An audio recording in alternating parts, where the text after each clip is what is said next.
Hello everyone, स्वागत है आप सभी का एक नए लेक्चर में। दोस्तों, अभी हम लोग पढ़ रहे हैं एम्प्लॉयबिलिटी स्किल्स। आईटीआई के एग्जाम में दो सब्जेक्ट जो है काफ़ी इंपॉर्टेंट माने गए हैं। एक है इलेक्ट्रिशियन थ्योरी और दूसरा जो है वो है एम्प्लॉयबिलिटी स्किल्स। एम्प्लॉयबिलिटी स्किल्स के कुछ वीडियो हमने पहले भी अपलोड किए थे, उम्मीद है आपने उसे ज़रूर देखा होगा। और जरूर से जरूर वो अगर आपने नहीं देखा है तो देख ले, क्योंकि ये जो है हमारा एक सीरीज चल रहा है और इसमें थोड़ा सा अगर आप पिछले वीडियो को नहीं देखे रहेंगे तो हो सकता है थोड़ी बहुत आपको समस्याएं सामने आ सकती हैं। तो जरूर से वीडियो आप जरूर देख लें। और अगर आप चाहते हैं इलेक्ट्रिशियन थ्योरी के बारे में पढ़ना तो उसके भी वीडियोस हमारे चैनल पे उपलब्ध हैं, आप उसको जाके वहां से देख सकते हैं। चलिए, हमने पिछले चैप्टर में पिछले वीडियो में सेकंड चैप्टर को शुरू किया था। आज के इस वीडियो में उसी को हम लोग कंटिन्यू कर रहे हैं और आगे के कुछ ऑब्जेक्टिव जो है हम लोग देखते हैं कि कैसे कैसे ऑब्जेक्टिव हैं जो पूछे जाते हैं आपके एग्जाम में और जिनको करके आपको आपका परफॉर्मेंस जो है वो बेहतर हो सकता है। ठीक है, तो चलिए आइए देखते हैं। चलिए, तो आज का जो पहला प्रश्न है हमारा, we had sold the house, इस वाक्य का संबंध किस टेंस से है? We had sold the house, इस वाक्य का संबंध किस टेंस से है? आपके ऑप्शंस हैं present perfect, past perfect, present perfect continuous और पास्ट परफेक्ट कंटिन्यूअस। ठीक है, तो इसमें देखिए हम लोग करते क्या है, एक तो हेल्पिंग वर्ब देखते हैं और दूसरा जो हम लोग देखते हैं वो है क्या, वो वर्ब का फॉर्म देखते हैं। ठीक है, तो आप यहाँ पे देख पा रहे होगे हैड है और यहाँ पे सेल का V3 फॉर्म यूज किया गया है ना, V3 है ना। तो आप देखोगे क्या, जो प्रेजेंट परफेक्ट होता है उसमें क्या होता है, हैव हैज और उसके साथ यूज किया जाता है V3, है ना। लेकिन इसमें यूज किया गया है क्या, हैड, है ना। तो ये किस में आता है, तो हैड यूज किया जाता है पास्ट में, है ना। और पास्ट और इसके साथ V3 जो है यूज किया गया है, तो इसका मतलब है कि ये जो हो जाएगा हमारा आंसर वो हो जाएगा पास्ट परफेक्ट का। ठीक है, तो आपका जो सही आंसर हो जाएगा वो क्या है, पास्ट परफेक्ट। नेक्स्ट क्वेश्चन जो है वो है, निम्नलिखित में कौन सा वाक्य गलत है? चलिए देखते हैं। They are in the room, he is sitting on the chair, books are lying on the table, I will have finishing my homework. ठीक है, they are in the room, वे लोग क्या है, अपने कमरे में है। He is sitting on the chair, वह चेयर पर बैठा है। Books are lying on the table, किताबें जो है वो टेबल पर पड़ी है। I will have finishing my homework, है ना। तो इसमें जो है ये वाला जो सेंटेंस है वो गलत है ना, क्योंकि अगर शैल हैव विल हैव लगेगा तो यहाँ पे क्या लग जाएगा, हमारा वर्ब का जो है थर्ड फॉर्म आना चाहिए था, है ना। तो ये सेंटेंस जो है वो क्या है, गलत है। चलिए नेक्स्ट क्वेश्चन देखते हैं। इनडायरेक्ट स्पीच में नेक्स्ट वीक को संबोधित किया जाता है ना। आपको बताना है कि इनडायरेक्ट स्पीच में, आपको पता होगा एक डायरेक्ट स्पीच होता है, एक इनडायरेक्ट स्पीच होता है, नरेशन हम लोग कहते हैं उसको।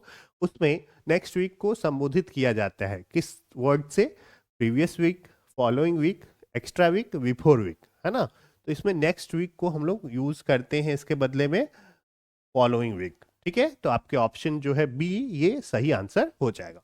नेक्स्ट क्वेश्चन अगर देखें, निम्नलिखित कथनों में से कौन सही है या है? वाक्य पूरे होने पर ही फुल स्टॉप का प्रयोग होता है।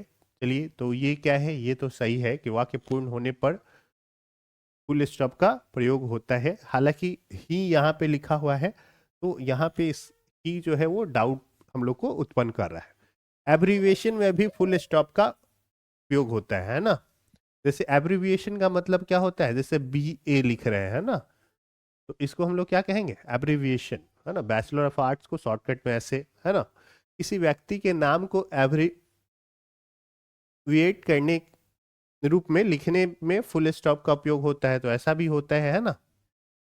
मिस्टर MK चतुर्वेदी, ऐसा कुछ भी है ना। तो हम लोग यहाँ भी क्या करते हैं, फुल स्टॉप का यूज करते हैं, है ना। तो ये सेंटेंस भी सही है, ये सेंटेंस भी सही है। तो इसका जो सही आंसर हो जाएगा वो क्या हो जाएगा, ऑप्शन डी जो है वो हमारा राइट आंसर हो जाएगा। ठीक है, चलिए अब हम लोग आगे बढ़ते हैं, अगले क्वेश्चन को देखते हैं। नेक्स्ट क्वेश्चन है, दो वाक्यांशों को अलग करने के लिए किसका उपयोग किया जाता है? दो वाक्यांशों को अलग करने के लिए किसका उपयोग किया जाता है? कॉमा, हाइफन, ऑब्लिक, ब्रैकेट, है ना। कॉमा आपको पता है ऐसा होता है, कॉमा इस टाइप से यूज किया जाता है, हाइफन ऐसे होता है ना, ऑब्लिक ऐसे यूज किया जाता है, और ब्रैकेट इस टाइप से, या जो भी है ना, और भी टाइप के ब्रैकेट होते हैं, है ना। तो दो वाक्यांशों को अलग करने के लिए हम लोग क्या यूज करते हैं? तो हम लोग यूज करते हैं कॉमा, है ना। दो वाक्य का अगर पार्ट है, उसको अलग करने के लिए हम लोग यूज करते हैं कॉमा। चलिए नेक्स्ट क्वेश्चन है, शब्दों के निर्माण के आधार पर वाक्य संरचना को कितने भागों में विभाजित किया जाता है? शब्दों के निर्माण के आधार पर वाक्य संरचना को कितने भागों में विभाजित किया जाता है? आपके ऑप्शन हैं 3, 4, 6 और 8, है ना। तो इसका जो सही आंसर होता है वो होता है 4, है ना। सिंपल होता है, कंपाउंड होता है, कॉम्प्लेक्स होता है, और कंपाउंड कॉम्प्लेक्स, चार टाइप के जो है वाक्य संरचनाएं होती हैं। ठीक है, ये आपको पता होना चाहिए। ठीक है, तो चार शब्द के निर्माण के आधार पर वाक्य संरचना को चार भाग में विभाजित किया जाता है। ठीक है, चलिए नेक्स्ट क्वेश्चन देखते हैं। Command, suggestion, instruction, polite request का भाव किस प्रकार के वाक्यों में उठते हैं? है ना, command, suggestion, instruction, polite request, है ना। हम लोग आदेश दे रहे हैं, कोई निर्देश दे रहे हैं ना, उसके बाद किसी को सजेशन दे रहे हैं कि ऐसा कर लो, है ना, या विनम्र हम लोग रिक्वेस्ट करते हैं किसी से, तो ये किस प्रकार के वाक्य में इस प्रकार का किया जाता है ना, भाव रहता है। तो असर्टिव है, एक्सक्लामेटरी है, इम्पेरेटिव है, इंट्रोगेटिव है। असर्टिव सिंपल हम लोग बोल देते हैं कि ऐसा हुआ या नहीं हुआ, है ना, सिंपल सेंटेंस, है ना। इसका भी दो होता है, एक सिंपल होता है और इसमें निगेटिव फॉर्म होता है, तो ये हमारा नहीं होगा। एक्सक्लामेटरी में आपको पता है विशद, दुख, हर्ष, ये सब को हम लोग एक्सप्रेस करते हैं। इंट्रोगेटिव में क्वेश्चन पूछा जाता है ना, तो ये ऑप्शन भी हमारा नहीं होगा, तो ऑप्शन सी जो हो जाएगा इसका राइट आंसर हो जाएगा। ठीक है, चलिए नेक्स्ट क्वेश्चन देखते हैं। औपचारिक संचार के संदर्भ में दिए गए कथनों में कौन सा सही है? औपचारिक संचार के संदर्भ में दिए गए कथनों में कौन सा सही है ना। इसका स्वरूप आधिकारिक होता है। औपचारिक, देखिए औपचारिक होता है और एक होता है अनौपचारिक, है ना। एक होता है क्या, औपचारिक का क्या अर्थ है ना, औपचारिक इसको हम लोग कहते हैं फॉर्मल। ठीक है, औपचारिक को हम लोग क्या कहते हैं? फॉर्मल कहते हैं। और दूसरा जो है वो अनौपचारिक होता है, जिसका अर्थ होता है इनफॉर्मल। ठीक है, तो औपचारिक का मतलब होता है ऑफिशियल टाइप से आप कह सकते हो, है ना। जो चीज ऑफिस में किया जाता है ना, वो सारी एक्टिविटी जो है वो किस में आती है? वो आती है फॉर्मल में, है ना, औपचारिक में आती है ना। आपको जैसे वहाँ पे ड्रेस कोड रहता है, आप वहाँ पे जींस ये सब पहन के नहीं जा सकते, वहाँ पे आप हेलो नहीं बोल सकते, है ना, गुड मॉर्निंग, गुड आफ्टरनून ऐसे विश करते हैं जो भी आपके कलीग्स होते हैं उनको, है ना। इनफॉर्मल मतलब आप दोस्तों के साथ कैसे हैं, है ना, उनके साथ जो बातचीत करने का तरीका है, आप घर पे जो रहते हो, ये सब जो तरीका होता है वो इनफॉर्मल की कैटेगरी में आता है। तो औपचारिक मतलब फॉर्मल कम्युनिकेशन के बारे में बात की जा रही है, तो इसका स्वरूप आधिकारिक होता है, इसमें परिवर्तन की संभावना रहती है, इसे क्रमानुसार एवं प्रभावी संचार माना जाता है, उपरोक्त सभी, है ना। तो आधिकारिक तो होता है ना, ऑफिशियल होता है ये, है ना। इसका जो रूप होता है वो कैसा होता है? ऑफिशियल होता है, परिवर्तन की संभावना रहती है, इसको प्रभावी संचार माना जाता है, तो ये भी सही बात है ना। तो इसका जो ऑप्शन डी हो जाएगा वो हमारे लिए क्या हो जाएगा? सही आंसर हो जाएगा। ठीक है, चलिए नेक्स्ट क्वेश्चन देखते हैं। सामाजिक संबंधों को आपस में जोड़ने हेतु किसकी भूमिका महत्वपूर्ण होती है? सामाजिक संबंधों को आपस में जोड़ने हेतु किसकी भूमिका महत्वपूर्ण होती है? पहला है औपचारिक संचार को, दूसरा है अनौपचारिक संचार की, मौखिक संचार की, ए और बी दोनों। ठीक है, तो इसका जो सही आंसर होगा, हमारे समाज में जो भी संबंध बनते हैं ना, वो दोनों प्रकार के होते हैं, वो औपचारिक भी होते हैं और अनौपचारिक भी होते हैं, है ना। आप ऑफिस में भी बहुत प्रकार के रिलेशन में रहते हो, है ना, सीनियर से, जूनियर से, जैसा भी हो, है ना, एक रिलेशन रहता है। और अनौपचारिक आप दोस्त हैं या पड़ोसी हैं, इस टाइप के संबंध भी हमारे समाज में रहते हैं। तो आपस में सामाजिक संबंध जो है को जोड़ने के लिए इन दोनों प्रकार के संचार की जरूरत होती है। तो ऑप्शन डी जो है हमारा राइट आंसर हो जाएगा। ठीक है, चलिए नेक्स्ट क्वेश्चन देखते हैं। विचारों की अभिव्यक्ति के लिए किसी भी व्यक्ति को किस प्रकार के शब्दों का इस्तेमाल करना चाहिए, है ना। विचारों की अभिव्यक्ति के लिए किस प्रकार का, है ना, बोलचाल के लिए अपने भावनाओं को व्यक्त करने के लिए किस प्रकार के शब्द का इस्तेमाल करना चाहिए। पहला ऑप्शन है सामान्य, सरल और तकनीकी शब्द, केवल सरल शब्द, केवल तकनीकी शब्द, सामान्य, सरल एवं आवश्यक, है ना। तो इसका जो सही आंसर होगा वो क्या हो जाएगा, आपको जहां तक हो पाए आपको सामान्य शब्द यूज करने हैं, जितना सरल हो उतना अच्छा है ना, और जो जरूरी हो केवल उतना ही आपको बात करने में यूज करना चाहिए, है ना। जरूरत से ज्यादा वर्ड जो है इस्तेमाल नहीं करना है, ज्यादा हार्ड वर्ड भी यूज नहीं करना है। अंग्रेजी सुधारने के लिए नियमित रूप से क्या नहीं करना चाहिए, है ना, इस पे फोकस करेंगे। क्या लिखा हुआ है, नहीं करना चाहिए, ये हम लोग को देखना है ना। अंग्रेजी अखबार का नियमित अध्ययन करें, तो ये तो करना ही चाहिए, है कि नहीं। आईने के सामने खड़ा होकर बोलने का अभ्यास करना चाहिए, आपने जरूर सुना होगा कि ये भी करना चाहिए। अंग्रेजी के जटिल शब्दों का प्रयोग करें, है ना, तो आपको जितना हो सके सिंपल शब्द ही यूज करना है। अंग्रेजी टीवी शो को नियमित रूप से देखें, तो ये भी आप कर सकते हैं ना। तो अंग्रेजी सुधारने के लिए ये तीनों कर सकते हैं, है ना। तो कौन सा नहीं करना है, ऑप्शन सी नहीं करना है। तो इसका जो सही आंसर होगा वो क्या हो जाएगा, ऑप्शन सी, क्योंकि हम लोग को नहीं पूछा गया है वहां पे, है ना। तो आपको अंग्रेजी के जटिल शब्दों का प्रयोग नहीं करना है। ग्रीटिंग्स या अभिवादन का तात्पर्य है, अभिवादन का क्या मतलब होता है।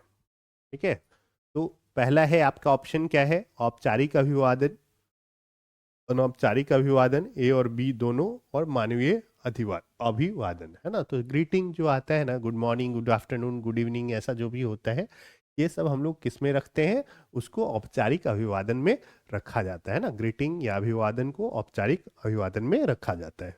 नेक्स्ट क्वेश्चन है, किसे अनौपचारिक अभिवादन का प्रतीक माना जाता है। तो अभी मैंने बताया good morning, good evening, good afternoon, ये सब जो है वो औपचारिक होता है, हम लोग ऑफिस में यूज करते हैं या ऑफिशियल लोगों के साथ करते हैं। हेलो जो है वो अनौपचारिक में आता है। ठीक है, हम लोग दोस्तों के साथ यूज करते हैं या कई बार अजनबियों के साथ भी हम लोग यूज करते हैं। तो जो हेलो है वो अनौपचारिक अभिवादन में रखा जाता है। नेक्स्ट क्वेश्चन है, प्रश्न पूछना किस प्रकार की विशेषता है। ठीक है, प्रश्न पूछना किस प्रकार की विशेषता है। तो प्रश्न पूछना जो है, आपके ऑप्शन क्या क्या है, नैतिक, नैसर्गिक, मनोवैज्ञानिक और सामाजिक। तो ये जो है नैसर्गिक है। नैसर्गिक का मतलब होता है नेचुरल, प्राकृतिक, है ना। ये हमको प्रकृति ने प्रदान किया है ना, ये हमारे अंदर उत्पन्न होता है ना। कोई भी प्रश्न जो है वो क्या होता है, अंदर उत्पन्न होता है हमारे, है ना। तो ये एक प्राकृतिक विशेषता है, इसी के लिए हम लोग वर्ड यूज करते हैं क्या, नैसर्गिक। ठीक है, तो प्रश्न पूछना किस प्रकार की विशेषता है, नैसर्गिक है। नेक्स्ट क्वेश्चन है, इवेंट के विवरण में किसे शामिल किया जाता है। इवेंट मतलब होता है आयोजन, है ना। कोई भी फंक्शन हो रहा है ना, कोई प्रोग्राम हो रहा है, चाहे वो किसी भी प्रकार का हो, है ना। कई बार क्या होता है हमारे आसपास, जैसे शादी हो गया, बर्थडे हो गया, है ना, ये सब क्या है, ये सब इवेंट है ना। आप अगर कॉलेज में हो तो कॉलेज का एनुअल फंक्शन, ये सब जो है ये इवेंट है। आप ऑफिस में हो तो वहाँ पे किसी का फेयरवेल है, पार्टी दिया जा रहा है, तो ये एक इवेंट है ना। अप्रेजल किया जा रहा है ना, कई बार होता है, लोगों को क्या किया जाता है, बुला के और उनको परफॉर्मेंस के हिसाब से अवार्ड ये सब दिया जाता है, तो वो सब क्या कहलाता है, इवेंट कहलाता है। ठीक है, तो इवेंट के विवरण में किसे शामिल किया जाता है। तो पहला है इवेंट की प्रकृति, दूसरा इवेंट की अवधि, विषय वस्तु का संपूर्ण विवरण, उपरोक्त सभी। ठीक है, तो इसका क्या होगा, इवेंट की प्रकृति मतलब वो किस प्रकार का है, कितने देर का है, उसमें क्या क्या होना है, तो ये सारी चीजें जो है ना वो इवेंट के विवरण में शामिल की जाती हैं। ऑप्शन डी जो है हमारा राइट आंसर हो जाएगा। नेक्स्ट क्वेश्चन देखते हैं, सूचनाओं का आदान प्रदान किस माध्यम से अधिक होता है। ठीक है, सूचनाओं का आदान प्रदान किस माध्यम से अधिक होता है, social media, software, hard disk, firmware, ये सभी, है ना। एक्चुअल में देखा जाए तो इसमें कोई भी जो है ना सही वर्ड नहीं कहा जा सकता है ना, क्योंकि सूचनाओं का आदान प्रदान सोशल मीडिया से जो हम शेयर कहते हैं करते हैं वो हम लोग सूचना नहीं कह सकते बहुत हद तक, है ना। क्योंकि स्पेशली ज़्यादातर हम लोग क्या करते हैं, ऑफिशियल चीज़ें हम लोग शेयर नहीं करते हैं, है ना, या जो इम्पोर्टेंट चीज़ें होती हैं वो हम लोग शेयर नहीं करते हैं। तो सूचनाओं का आदान प्रदान किस माध्यम से अधिक होता है, तो सोशल मीडिया इन सब में एक ऑप्शन बन सकता है। ठीक है, सॉफ्टवेयर और हार्ड डिस्क की बात हो रही है तो पेन ड्राइव से अगर हम लोग डेटा ट्रांसफर करें, लेन देन करें, तब भी कहा जा सकता है। तो एक्चुअल में देखा जाए तो ये क्वेश्चन जो है ये सही नहीं है, तो आप इसको हम लोग स्किप ही कर दें तो ये ज़्यादा बेहतर होगा, है ना। ये जो क्वेश्चन इंक्लूड कराया गया है ये मुझे सही नहीं लग रहा, तो आप इसको स्किप कर दें।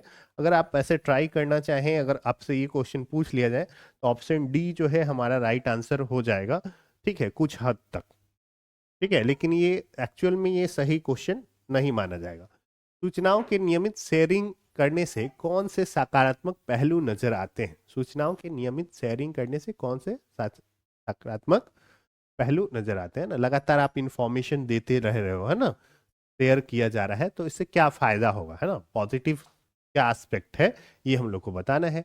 तो संदिग्धता उत्पन्न नहीं होती है, निर्णय क्षमता विकसित होती है, प्रभावी सूचना तंत्र का विकास होता है, उपरोक्त सभी। तो इसका जो ऑप्शन हो जाएगा, देखिए लगातार डेटा दिया जा रहा है ना, तो इससे क्या हो जाएगा, संदिग्धता उत्पन्न नहीं होगा, है ना, किसी भी प्रकार का कंफ्यूजन जो है ना वो उत्पन्न नहीं होगा।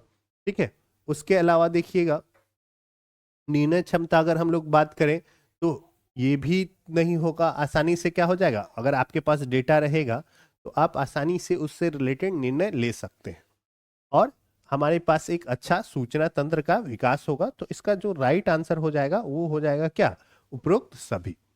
ठीक है, सूचना लगातार अगर आप शेयर कर रहे हैं, मतलब मान लीजिए आप अपने सीनियर को दे रहे हैं या जिसको भी देना है उसको लगातार दे रहे हैं, तो वो भी अपडेट रहेगा, कोई कंफ्यूजन का सिचुएशन नहीं आएगा। दूसरा, उस डेटा का यूज करके क्या हो सकता है, कोई डिसीजन लिया जा सकता है। उसके आगे क्या है कि इससे एक हमारे अच्छा सूचना तंत्र विकसित हो जाएगा। तो ये सारे ऑप्शन जो है इसके सही हो जाएंगे, तो ऑप्शन डी जो है हमारा वो इस कंडीशन में राइट आंसर हो जाएगा। फेस टू फेस मीटिंग का तात्पर्य होता है ना, फेस टू फेस मीटिंग का मतलब क्या है ना, आमने सामने बैठकर सूचनाओं की शेयरिंग, मोबाइल के माध्यम से सूचनाओं की शेयरिंग, ईमेल के जरिए सूचनाओं की शेयरिंग, उपरोक्त सभी। ठीक है, तो फेस टू फेस में ना हम लोग आमने सामने बैठ के क्या करते हैं, सूचनाओं को शेयर करते हैं, तो ऑप्शन ए जो है वो राइट आंसर हो जाएगा। नेक्स्ट है, जहां अधिक संख्या में कर्मचारी संगठन से जुड़े रहते हैं वहां सूचनाओं की शेयरिंग किसके माध्यम से होती है? ठीक है, जहां अधिक संख्या में कर्मचारी संगठन से जुड़े रहते हैं वहां सूचनाओं की शेयरिंग किसके माध्यम से होती है? ईमेल, फोरम्स, टेलीफोन और कॉन्फ्रेंस कॉल। तो इसका जो राइट आंसर है वो होता है फोरम के जरिए किया जाता है ना, ऑप्शन बी जो है वो राइट आंसर हो जाएगा। नेक्स्ट क्वेश्चन देखते हैं, किससे किसके होगा, है ना, किसके माध्यम से सूचनाओं की शेयरिंग सीमित होती है? Email, face to face, telephone, video conferencing, है ना।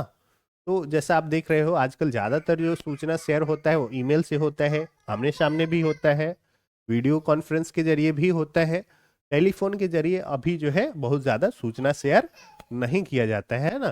तो सीमित होता है लेकिन थोड़ा होता है, तो सीमित यहाँ पे पूछा जा रहा है, तो ऑप्शन सी जो है हमारा राइट आंसर हो जाएगा। ठीक है, आई होप आपको ये हमारा प्रयास जो है अच्छा लग रहा है, आपको चीजें समझ में आ रही हैं। थोड़ा आप प्रैक्टिस करोगे तो आप बेहतर होते चले जाओगे, आपको अच्छे मार्क्स मिलेंगे।